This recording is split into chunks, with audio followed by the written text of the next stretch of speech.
What's going on, guys? We are back. We're gonna be opening up some 1989 Pro set. Um, I think the most prolific or most popular card in this set is the Barry Sanders rookie card. I also want to talk about kind of like what my thoughts are right now with grading and just some of the things I'm seeing. These are just my opinion. I have no inside information or anything like that. This is just from someone who has been collecting for a while. I watch a lot of YouTube. I'm stationed in South Korea, so I don't get to attend card shows. Most of my information is based off Facebook and YouTube, and so I start to form my own opinion on where we're at with everything with grading. So today's topic will be SGC. We all know that SGC last year kind of shot themselves in the foot when they announced to the world that they were ready to take in all the cards, and in all reality they were not. So that led to huge, massive delays in their grading. And I don't think people have gone over that. There's nice Jerry Rice here. And that led to a lot of their values, suffering, right? And I think that kind of distanced themselves a lot from PSA, and to a point even distant themselves from BGS. So in my opinion, SGC values are currently hovering between 3 and 4, and for a minute, you can even make a case they were probably around number 5, 1 being PSA, number 2 being BGS, number 3 being HGA, and then number 4 being either SGC or CSG, right? But recently they've been doing a great job on turnaround times, and I think there's a lot of I just get a feeling. My gut feeling tells me that there's some smoke in the fire right now. There is definitely something going on that for some reason SGC is starting to gain some popularity amongst the top elitists, right? Top influencers in sports card collecting. Started off, I think, not really started off. I think it was kind of very surprising seeing the sports card investor, right, Jeff, do a 2-part series on SGC and their grading. He had all this, great information he put out, and etc. And the way that his market movers application works is that his team needs to individually add each card into that application, right, so that it could pull in different eBay sales and all that. Well, during that 2-part series, it was announced that he was going to start adding SGC slabs too, which I thought was kind of surprising, because I thought he was PSA only. And now adding SGC was kind of like a curveball. I did not realize SGC was going to start to gain the popularity and respect from people like him, because and I hate to say it, but we live in a grading world where you have different types of people, especially in grading, and usually PSA have very hardcore followers that it's either PSA or nothing. And it was kind of surprising to say that he actually started adding SGC slabs to his market movers, right? And so that was kind of like a shock. And then what started happening also was, and of course I don't have any proof, and I don't want to,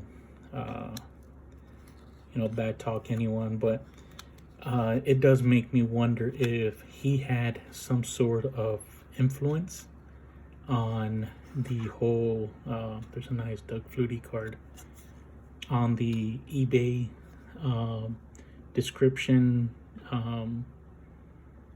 Changes that recently occurred, just because he's deeply in bed with eBay, he's deeply in bed with PSA, and now he is in bed with SGC, right? So it makes me wonder if he has any sort of influence on that decision there. So again, having someone of his caliber and his following started adding SGC slabs to the market movers, to me, was huge. And then another thing I noticed was there's another YouTube channel called Elite Code 3. I'm sure many of you are aware of his channel. One of my favorites, really. I really love to just turn on his channel when I'm at work, put in the background, and just let it go, right? Usually he has submissions to PSA, like a couple hundred of cards, right? I mean, just a ridiculous amount of cards that he's submitting to PSA, and he's going over kind of in detail, somewhat detail in his video, kind of like why he submitted the card, or why he think he got the grade he did. And I noticed he did a SGC reveal, recently, which I've been watching his channel for a very long time. I cannot tell you if he's ever done a SGC slab submission before, but he did one. So that was surprising, from someone that I have only seen PSA slabs from, and now he's doing SGC slabs. The other one, many of you guys probably know him as well, is the PSA collector, right? Cool guy with that, PSA hat. He recently changed his name from PSA collector to the graded card investor, right? So going forward, he is no longer the PSA collector. Now he's a graded card investor. And he's another one that, with his move, surprised me. Makes me wonder if his move was because of his decision, or was it, was he forced to change his name, right? And I say that because he had been using PSA name, logo, everything in his videos, and he was basically reaping the rewards off, the recognition, the name brand PSA. And I don't think he was affiliated with PSA. So definitely makes me wonder if the name change was because PSA basically told him he needed to change his name, or is he trying to distance himself from PSA, right? And not necessarily like he's trying to distance himself because something is going on, but more on the long lines of he sees that there's other grading opportunities that are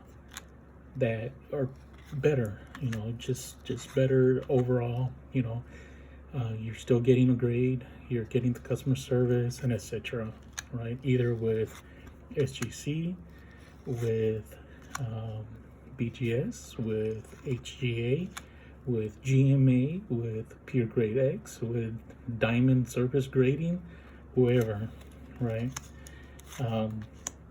So it does make me wonder why he changed his name, right? But regardless, he did post a picture on his Instagram. I don't have an Instagram. I need to set one up.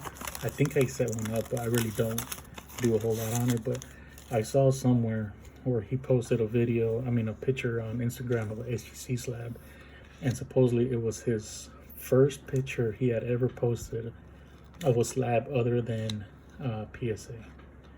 So that's something to tell you right there, is that someone from his caliber, PSA only type, now is posting pictures of SGC, right? So I'm just at a point now to where, look at that, Jimmy Johnson, Steve Young, that it makes me wonder if the opportunity to make money right now is with SGC, right? One of the biggest advantages of that was with grading with GMA was that you were first to the market with a graded card, right? So my thought process is that you have all these people, all these influencers, pushing SGC now, right? That are advertising SGC. I think there's going to be a movement where people are going to want SGC cards now. And I think people are fed up with PSA. I think people will want SGC slabs. Probably the value will not be as high as PSA. But I think SGC slabs will gain some sort of respect amongst card collectors now, right? I really do believe that being first in the market brings in a lot of value, and